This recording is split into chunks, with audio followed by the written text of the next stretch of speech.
Jamie Fink. And today we're going to be talking about something that's a little more difficult to talk about. We're going to be talking about abuse in the deaf community. Now I'm going to start off by telling you a little bit about me. I am 22 years old, and I actually was introduced to the deaf community when I was, I believe, around 12 or 13. I was in this friend group, and one of the friends, his name was Laren, his mom was deaf. He signed, and they were a part of the deaf community. He was the first person to introduce it to me and the rest of my friends in that group. Now, I fell in love with the deaf community after that. We all, as a group, decided to learn sign language. So once we all got into high school, we all took the ASL 1 course. That is an option there. And once I started taking it, I started learning about sign language. He wasn't my only connection to the deaf community. I met this family through my dad. He had friends, and they were called the Ingrams. They all signed. Zach, who was my age, he was fully deaf. And then I believe he had 3 other siblings, 2 of which were hard of hearing and 1 was hearing. But they all signed to communicate with each other. And I got to go to events and hang out with this family, and I got to know them. And Zach, he was a cool person, and I loved talking to them and watching them sign with each other. And at that time, I had only had about a year or a year and a half of ASL experience. But I loved watching them sign. I loved seeing them communicate. I thought it was so cool. And I still think that, even with other languages. So they were my first, the Laren and his family and the Ingrams, they were my first real experience with people from the deaf community. And I fell in love. I would say instantly, but it definitely took some time. So I loved getting to know all of them. And Laren, he actually stayed in my life all throughout high school, and he is still in my life to this day. So with this project, I actually got a hold of him, and I was like, hey, can I ask you a few questions about your mom and what her experience was like growing up? And he told me yes. And he answered all my questions, and he told me that she actually grew up and her parents never learned to sign for her. And she was forced to go to an oral school where they teach children to speak as closely as they can to hearing children. And in a lot of instances, there is abuse at these schools. If the children can't make the right tones with their mouth or curl their tongue the right way, they will be hit or treated very poorly. They can be mentally abused, verbally abused, and on certain occasions physically abused as well.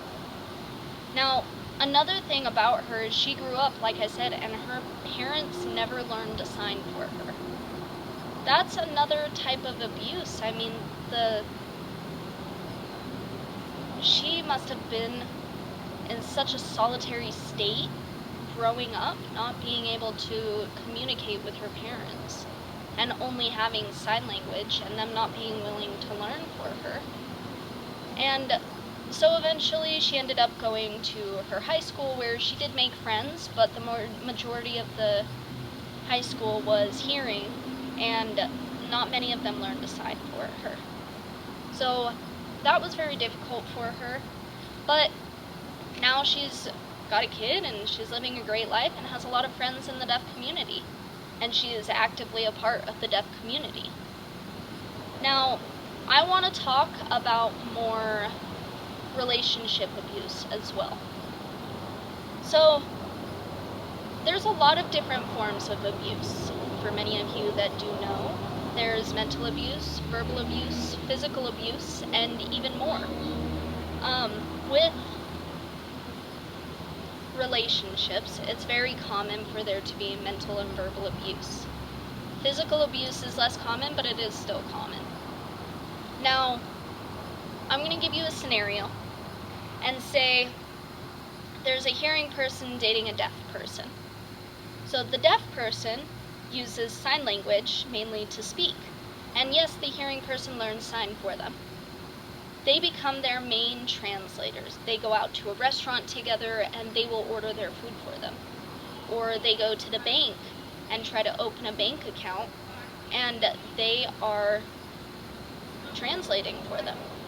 So, say that this person does get physically abusive, and the deaf person chooses to call the cops. There's a few issues that they're going to run into here. One being, many departments in the police task force only take phone-based calls. So that's very difficult for them. And a lot of deaf people have a video option. Sometimes it's where they will speak to a translator on the other end, and that person will be connected to the person speaking on another line. So they're kind of like a middleman speaking between the two. So that's an option. So the police show up. This deaf person is trying to talk to them, but who's going to end up translating in person? The abuser. The abuser is going to end up translating. And it's very common for them to change the entire story and to adjust what the deaf person is trying to get across. So they know that it's difficult to talk to them. And even if they were to write something down, they would still go to the hearing person. Be like, is this what she's saying? And he'd be like, no. Or she, of course. So there's a lot of instances like that all around the world, even in certain shelters. Sign language is not a very common language for homeless shelters or abuse shelters for the volunteers or employees to know. The most common ones are Spanish and English in America, I believe. So, with that being said, I have these statistics here. So here's the first one. It is an image for you guys to look at. Here on the left side, you can see that it's saying 1 in every 10 women are abused in the hearing community. Now, over on the right side, you're going to see that 1 in every 4 deaf women are abused. And it's not because they are deaf. That's not why they're being abused. It's because they have a disability. And that makes them easier targets. And I know that may be difficult for some people to hear, but because they need help with communicating or with getting certain things done, speaking to people, that makes them an easier target, like I said. And that's not something that's very easy for them to accept. The deaf community is very proud. They know that they don't need help, they don't want help, but in certain instances like this, they need it. So, what can we do to help? Well, we can learn sign language. Even just a few signs, 5 or 10 of them. Even just a few signs can make communicating with someone so much more helpful. Now, say someone comes to you, let's do the calling the police scenario again. If they call the police, the officer could simply sign to the deaf person, do you need help? That one sign will make it that much easier. They'll be like, yes, yes, and then they can find a way to communicate without the abuser present. That would make it that much easier for them. And another thing we can do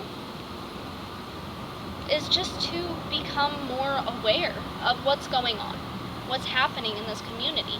How does it affect us? Now, I just want to say one thing. Just because somebody is a part of the deaf community, it does not mean that they're not a part of your community too. There's a lot of people in this world that are doing the same things we're doing, they're just doing it without hearing. And I know that before I was introduced to the deaf community, I thought they were the exact same as us, faced the same struggles, went through the same situations. They just did it without hearing. And I didn't think that was a big deal, but it is, because many people in society aren't willing to accommodate these people or help them. And that's something that we need to address. So, I'm here speaking to you today about it. I truly hope that this has opened your eyes and changed your perspective about the whole subject. Thank you so much.